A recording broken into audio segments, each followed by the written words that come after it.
Towards kitchen. আজকে আমি আপনাদের কাছে শীতের একটা খুব ভালো রান্না নিয়ে এসেছি, গাজরের হালুয়া। চলুন দেখা যাক। গাজরের হালুয়া বানানোর জন্য প্রথমে আমি কড়াইতে ঘি গরম করতে বসিয়েছি। এবার ঘিটা গরম হয়ে গেলে তাতে আমি গোটা গরম মশলা এবং তেজপাতা ফোড়ন দেব।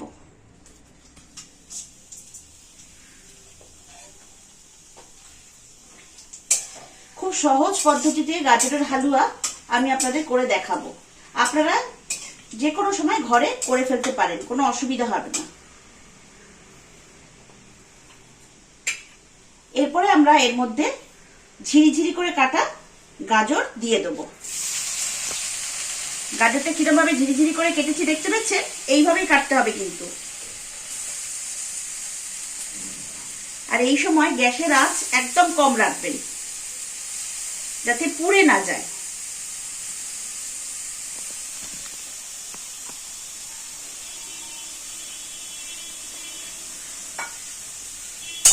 এবার আমরা ঘিয়ের মধ্যে গাজরটাকে ভালো করে ভাজবো।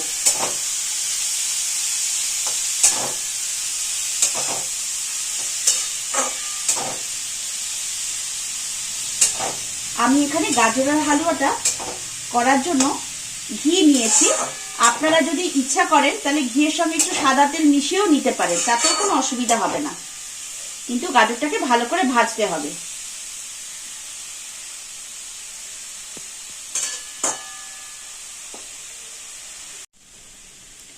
দেখুন গাজরটা বেশ ভালোভাবে ভাজা হয়ে গেছে। এবার আমরা আগে থেকে ঘন করে রাখা দুধ এর মধ্যে দিয়ে দেবো।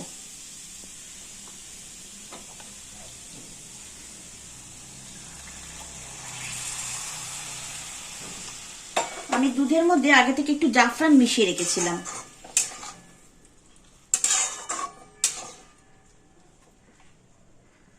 এবার আমরা এর মধ্যে খোয়া ক্ষীর দিয়ে দেবো।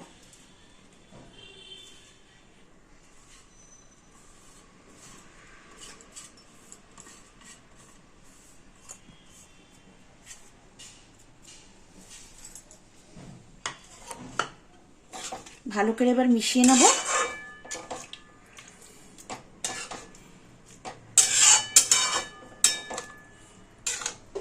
এবার আমরা অল্প আছে এটাকে হতে দেব। এবারে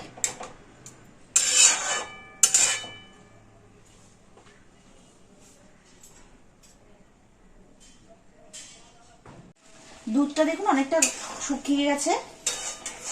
এবার আমরা এর মধ্যে চিনি দিয়ে দেবো।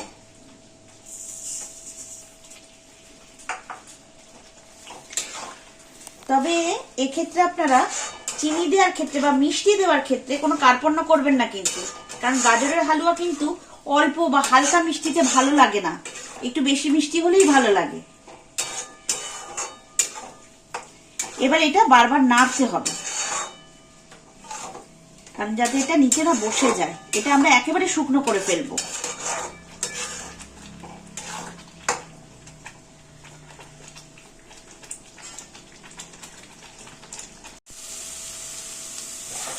দেখুন দুধ একেবারে টেনে গেছে এবং শুকনো শুকনো হয়ে গেছে,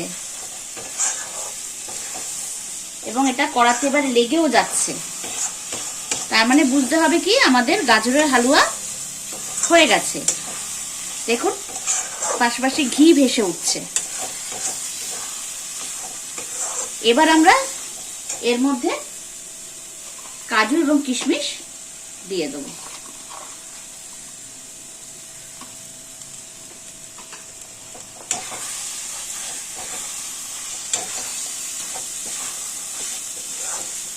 এবার ভালোভাবে নাড়তে হবে।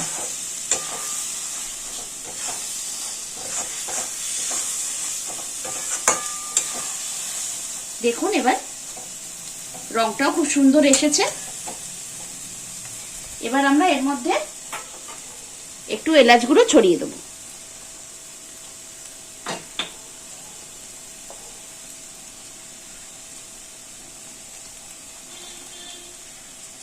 ব্যাস আমাদের গাজরের হালুয়া রেডি। এবার এটাকে ভালো করে একটা পাত্রে রেখে ফ্রিজে ঠান্ডা হতে দেবেন। ঠান্ডা ঠান্ডা গাজরের হালুয়া খেতে কিন্তু বেশ ভালো লাগে।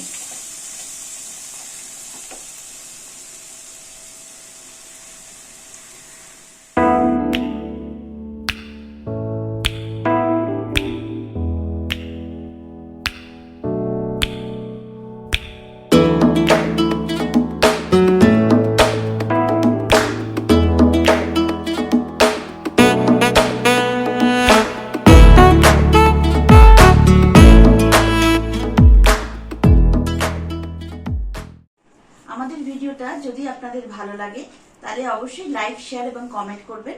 সাবস্ক্রাইব করতে ভুলবেন না যেন। আবার দেখা হবে নেক্সট এপিসোডে। Thank you.